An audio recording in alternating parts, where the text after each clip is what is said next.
Touch చేసి చూడంటున్నారు BJP Congress నేతలు. BJP ఎమ్మెల్యేలను టచ్ చేస్తే కాంగ్రెస్ ప్రభుత్వం కూలటం ఖాయమని బీజేఎల్పీ నేత ఏలేటి మహేశ్వర్ రెడ్డి హెచ్చరించారు. అయితే ఆయనకు అదే రేంజ్లో కౌంటర్ ఇచ్చారు మంత్రి పొన్నం ప్రభాకర్.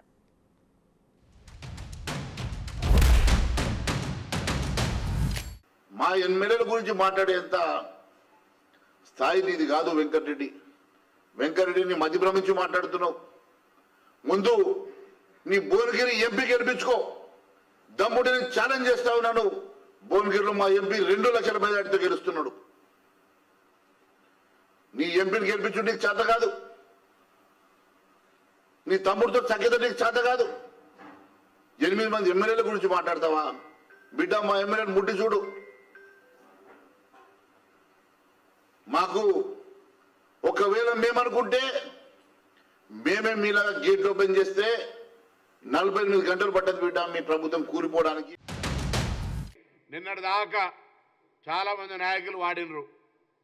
ఇవాళ కొత్తగా వీళ్ళది గానం శురువైంది. రాని చూద్దాం. కాంగ్రెస్ టచ్ చేసి చూడమనండి. ప్రజలతో ఎన్నికబడ్డ ప్రజాపాలన,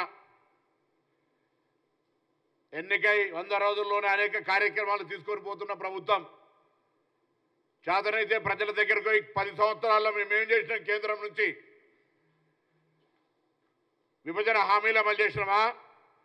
తెలంగాణ ఏర్పాటు మీద ప్రధానమంత్రి స్వయంగా తెలంగాణ ఏర్పాటు పట్ల అవహేళనగా మాట్లాడితే అది తప్పు అని చెప్పగలిగే ధైర్యం, మగతనం ఉందా?